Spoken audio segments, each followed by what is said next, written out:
Les mots que tu prononces chaque jour programment ton avenir financier. Ce n'est pas de la pensée positive, ce n'est pas de la magie.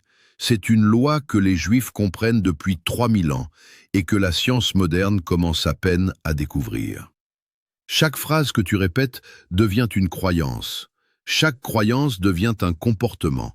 Chaque comportement devient une habitude. Et tes habitudes déterminent si tu seras riche ou pauvre. Il y a 5 phrases qui garantissent la pauvreté. 5 choses que tu dis probablement chaque semaine, peut-être chaque jour, sans réaliser qu'elles te condamnent à rester pauvre. Les Juifs riches ne prononcent jamais ces phrases. Jamais. C'est interdit dans leur éducation, transmis de génération en génération comme un secret de famille. Aujourd'hui, je brise ce silence. Shalom, je suis le rabbin Joseph. Voici les 5 choses à ne jamais dire si tu veux devenir riche. Mais avant de commencer, écoute bien ceci. La 4e phrase sur cette liste est la plus dangereuse de toutes. C'est celle qui a détruit le plus de fortune dans l'histoire. C'est celle que tu prononces probablement sans même t'en rendre compte. Et quand tu comprendras pourquoi elle est si destructrice, tu ne la diras plus jamais. Alors, reste jusqu'à la fin. Première chose à ne jamais dire. Je n'ai pas les moyens. Tu l'as dit tout le temps. Je n'ai pas les moyens d'investir, je n'ai pas les moyens de me former, je n'ai pas les moyens de lancer mon projet, je n'ai pas les moyens. Chaque fois que ces mots sortent de ta bouche, tu fermes une porte. Tu programmes ton cerveau pour ne pas chercher de solution. Tu t'enfermes dans ta situation actuelle. Le Talmud enseigne quelque chose de profond.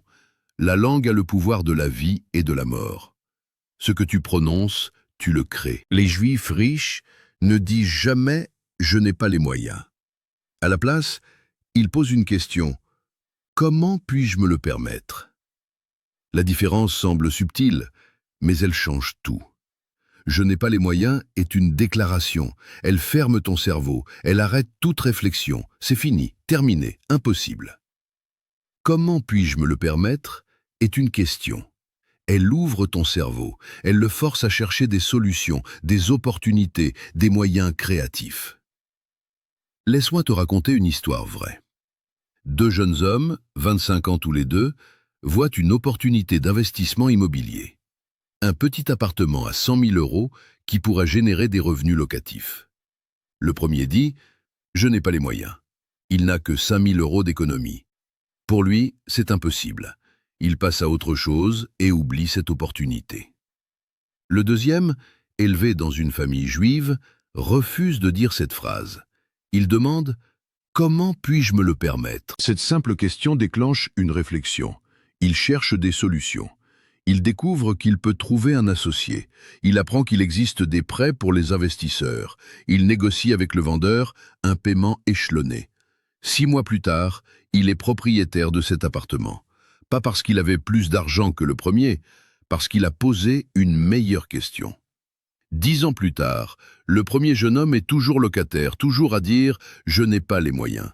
Le deuxième possède 7 appartements et vit de ses revenus locatifs. Même point de départ, même opportunité. Une simple phrase a fait toute la différence. Le Talmud dit « Surveille tes paroles car elles deviennent tes actions. Surveille tes actions car elles deviennent ton caractère. Surveille ton caractère car il devient ton destin. » Ta pauvreté commence dans ta bouche.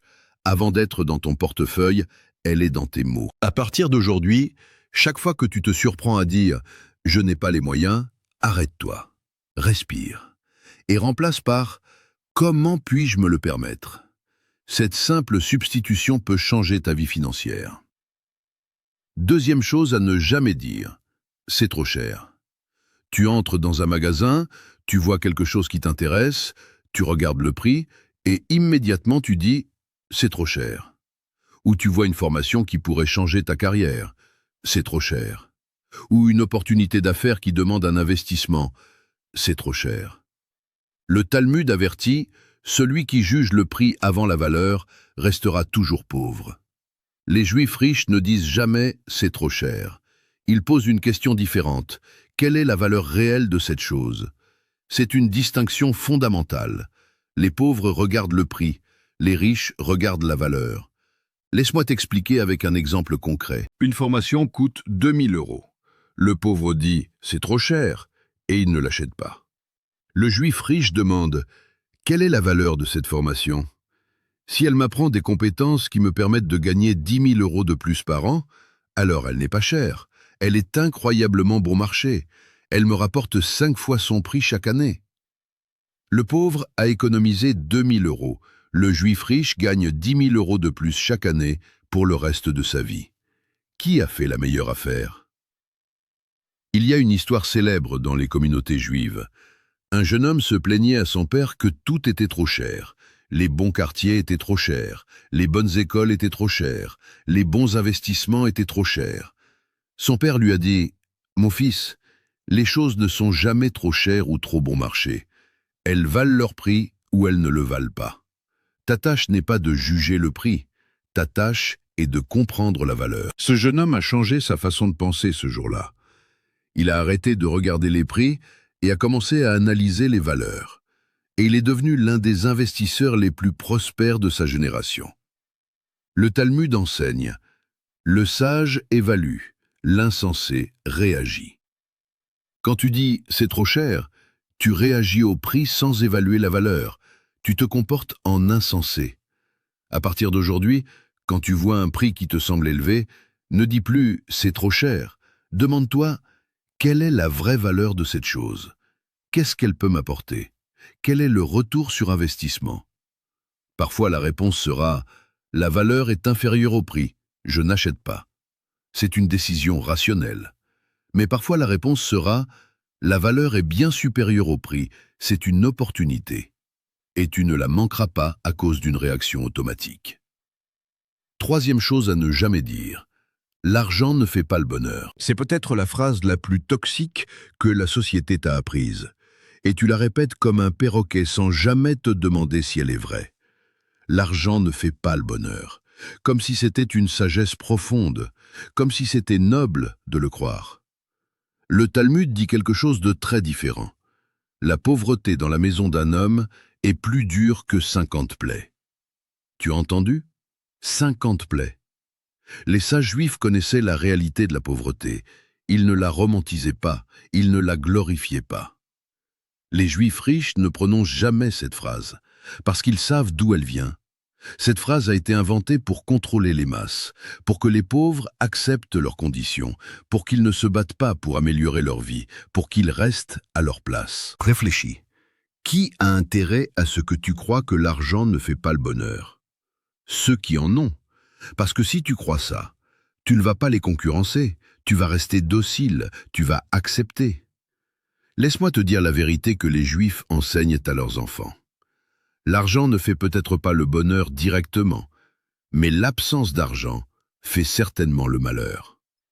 L'argent te donne des options, la liberté de choisir où tu vis, ce que tu manges, comment tu soignes ta famille, où tes enfants vont à l'école, comment tu passes ton temps, qui tu fréquentes. Les options, c'est la liberté. Et la liberté, c'est le fondement du bonheur. Un homme qui ne peut pas payer son loyer n'est pas heureux. Une mère qui ne peut pas soigner son enfant malade n'est pas heureuse. Un père qui travaille dans un emploi qu'il déteste parce qu'il n'a pas le choix n'est pas heureux. Le Talmud enseigne « Où il y a de la farine, il y a de la Torah ». Sans les besoins de base satisfaits, l'homme ne peut pas s'élever. Les Juifs ne voient pas l'argent comme un mal ou comme un bien en soi, ils le voient comme un outil puissant qui peut créer du bien quand il est bien utilisé. Quand tu répètes « l'argent ne fait pas le bonheur », tu programmes ton cerveau pour rejeter l'argent, pour le voir comme quelque chose de négatif, pour ne pas le poursuivre. Et devine quoi? Ton cerveau t'obéit. Il t'éloigne de l'argent, il te fait rater des opportunités, il te garde pauvre. À partir d'aujourd'hui, remplace cette phrase toxique par celle-ci. L'argent est un outil qui me donne la liberté de créer le bonheur. Sans la différence, l'une te ferme, l'autre t'ouvre. Quatrième chose à ne jamais dire, c'est ici que tout change. Cette phrase est la plus destructrice de toutes. C'est celle qui a ruiné le plus de vies, le plus de fortune, le plus de rêves. Et le pire, Tu la prononces régulièrement sans même réaliser le poison qu'elle contient. Les Juifs riches ont une interdiction absolue de prononcer cette phrase. Les parents l'enseignent aux enfants dès le plus jeune âge. C'est presque un péché dans la tradition juive de richesse. Cette phrase, c'est « je le mérite ». Je mérite ces vacances, je mérite cette voiture, je mérite ce restaurant, je mérite de me faire plaisir. J'ai travaillé dur, je le mérite. 3 mots qui justifient toutes les folies financières. 3 mots qui te donnent la permission de détruire ta richesse. 3 mots qui te gardent esclave de tes désirs. Le Talmud met en garde. Celui qui se récompense avant la victoire ne connaîtra jamais la victoire. Laisse-moi t'expliquer pourquoi cette phrase est si dangereuse. Quand tu dis « je le mérite », tu transformes un désir en droit. Tu élimines toute rationalité de la décision. Tu ne regardes plus le prix, tu ne calcules plus l'impact, tu ne réfléchis plus. Tu mérites, donc tu dépenses. Point final. C'est l'arme secrète des publicitaires. Ils savent que s'ils peuvent te faire croire que tu mérites quelque chose, tu l'achèteras. Peu importe si tu peux te le permettre, peu importe si c'est sage, tu le mérites. Les Juifs riches voient cette phrase pour ce qu'elle est, un piège mental. Ils ne se demandent jamais s'ils méritent quelque chose. Ils se demandent « est-ce que cette dépense me rapproche de mes objectifs financiers ou m'en éloigne ?» C'est une question froide, rationnelle, efficace. Laisse-moi te donner un exemple concret. Un homme gagne 3 000 € par mois. Il travaille dur. Un jour, il voit une montre de luxe à 5 000 €. Il se dit « je travaille dur, je le mérite ». Il achète la montre à crédit. Il paie des intérêts. La montre perd de la valeur dès qu'il la porte. Et chaque mois, il doit rembourser au lieu d'investir. 1 an plus tard, il a une montre qui vaut 3 000 € et des dettes. Il est plus pauvre qu'avant. Mais il a eu ce qu'il méritait. Un Juif riche dans la même situation se dit « est-ce que cette montre me rapproche de ma liberté financière? Non. Alors je ne l'achète pas. Peu importe si je la mérite ou non, la question n'est pas là. 5 ans plus tard, l'argent qu'il n'a pas dépensé dans la montre a travaillé pour lui. Il a généré des rendements, il l'a rapproché de sa liberté. Le premier homme a ce qu'il mérite, une montre dépréciée et des dettes. Le deuxième a ce qu'il a construit, un patrimoine en croissance. Le Talmud dit « le sage pense aux conséquences, l'insensé pense à ses envies ». Je le mérite est la phrase des envies, pas la phrase des conséquences. Il y a une histoire que les familles juives racontent à leurs enfants. Un jeune homme demandait toujours des choses en disant « je le mérite ». Son père lui a dit un jour « mon fils, dans cette maison, personne ne mérite rien. Nous gagnons tout, et ce que nous gagnons, nous le gardons. Ce que nous pensons mériter nous est enlevé par notre propre faiblesse. » Ce jeune homme n'a plus jamais utilisé le mot « mériter », et il est devenu l'un des hommes les plus riches de sa communauté. À partir d'aujourd'hui, bannis cette phrase de ton vocabulaire. Quand tu te surprends à dire « je le mérite », arrête-toi immédiatement. Remplace par « est-ce que c'est sage ?» C'est une question qui peut te sauver des centaines de milliers d'euros sur ta vie. 5e chose à ne jamais dire. Un jour, je serai riche. Un jour.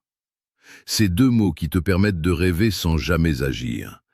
Un jour, je lancerai mon business. Un jour, j'investirai. Un jour, je changerai de vie.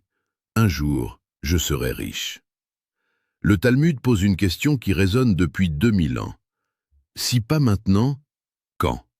Cette question n'a pas de réponse confortable. Elle te confronte à la réalité. Elle t'oblige à choisir. Les Juifs riches ne disent jamais « un jour », ils disent « aujourd'hui » ou ils ne disent rien. Pourquoi? Parce qu'ils ont compris que « un jour » est un mensonge que tu te racontes pour te sentir bien sans rien faire. Un jour te donne l'illusion d'avoir un plan, l'illusion d'être ambitieux, l'illusion que tu vas réussir. Mais c'est une illusion vide, parce que un jour ne vient jamais. Quand demain arrive, il devient aujourd'hui, et tu dis encore un jour. Laisse-moi te montrer le coût réel de un jour. Un homme dit à 30 ans, « Un jour, je commencerai à investir ». Il attend. Un jour, un jour, un jour. À 40 ans, il dit encore « un jour ». À 50 ans aussi. À 60 ans, il réalise que un jour n'est jamais venu. Il n'a rien. Pas d'investissement, pas de patrimoine, rien. Un autre homme à 30 ans refuse de dire un jour. Il dit « Aujourd'hui, je commence avec ce que j'ai ». Il n'a que 100 € par mois à investir. C'est peu, mais c'est aujourd'hui. À 60 ans, ces 100 € par mois investis pendant 30 ans sont devenus plus de 120 000 €. Pas parce qu'il avait plus d'argent, parce qu'il a remplacé un jour par aujourd'hui. Le Talmud enseigne « Ne dis pas quand j'aurai du temps libre, j'étudierai, car peut-être n'auras-tu jamais de temps libre. Le temps parfait n'existe pas, les conditions parfaites n'existent pas, le moment idéal n'existe pas. Il n'y a que maintenant, aujourd'hui, avec ce que tu as, là où tu es. » Il y a une tradition dans certaines familles juives. Quand un enfant dit « un jour je ferai », le parent répond immédiatement « Et que peux-tu faire aujourd'hui ?» Cette simple question brise l'illusion de « un jour ». Elle ramène à la réalité, elle force l'action. À partir d'aujourd'hui, chaque fois que tu te surprends à dire « un jour », arrête-toi. Pose-toi la question « Qu'est-ce que je peux faire maintenant, aujourd'hui, cette semaine ?» Et fais-le. Même si c'est petit, même si c'est imparfait. L'action imparfaite aujourd'hui vaut infiniment plus que l'action parfaite un jour. Récapitulons les 5 choses à ne jamais dire si tu veux devenir riche. Premièrement, je n'ai pas les moyens. Remplace par comment puis-je me le permettre? Ouvre ton cerveau au lieu de le fermer. Deuxièmement, c'est trop cher. Remplace par quelle est la vraie valeur? Regarde la valeur, pas le prix. Troisièmement, l'argent ne fait pas le bonheur. Remplace par l'argent est un outil de liberté. Arrête de rejeter ce qui peut t'aider. Quatrièmement, je le mérite. Remplace par est-ce que c'est sage? Ne laisse pas tes envies justifier tes erreurs. Cinquièmement, un jour, je serai riche. Remplace par qu'est-ce que je peux faire aujourd'hui? L'action maintenant vaut mieux que le rêve demain. Ces saintes phrases semblent innocentes, mais elles ont un pouvoir destructeur immense. Elles programment ton esprit pour la pauvreté. Elles créent des croyances qui deviennent des comportements qui deviennent des habitudes qui déterminent ton destin financier. Les Juifs ont compris le pouvoir des mots depuis des millénaires. Dans leur tradition, Dieu a créé le monde avec des paroles. Il a dit que la lumière soit, et la lumière fut. Nous, faits à son image, créons aussi notre réalité avec nos paroles. Peut-être pas l'univers, mais certainement notre vie. Tes mots créent ta réalité financière, chaque jour, chaque phrase. Les mots de pauvreté créent la pauvreté, les mots de richesse créent la richesse. Maintenant, tu connais les 5 phrases toxiques, tu connais leur remplacement, tu as le pouvoir de changer ta programmation. La question est, vas-tu le faire?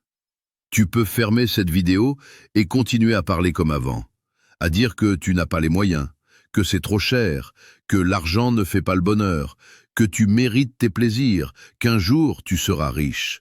Et dans 10 ans, tu seras exactement au même endroit, peut-être pire. Ou tu peux décider aujourd'hui de changer tes mots, de surveiller ta bouche, de remplacer les phrases toxiques par les phrases de richesse. Ce n'est pas facile. Ces phrases sont des habitudes. Elles sortent automatiquement. Tu vas te surprendre à les dire encore et encore. Mais chaque fois que tu te corriges, tu reprogrammes ton cerveau. Et avec le temps, les nouvelles phrases deviendront automatiques. Les phrases de richesse. Les Juifs ne sont pas riches par hasard. Ils sont riches par les mots qu'ils prononcent, par les croyances que ces mots créent, par les comportements que ces croyances génèrent. C'est ton tour maintenant. Choisis une seule phrase, la pire chez toi, celle que tu dis le plus souvent, et décide de l'éliminer cette semaine, pas les 5, une seule, mais complètement. Et regarde ce qui change. Le Talmud promet « Celui qui maîtrise sa langue maîtrise son destin ». Maîtrise ta langue, maîtrise ton destin. Shalom, et que l'Éternel bénisse chaque mot que tu prononceras à partir d'aujourd'hui.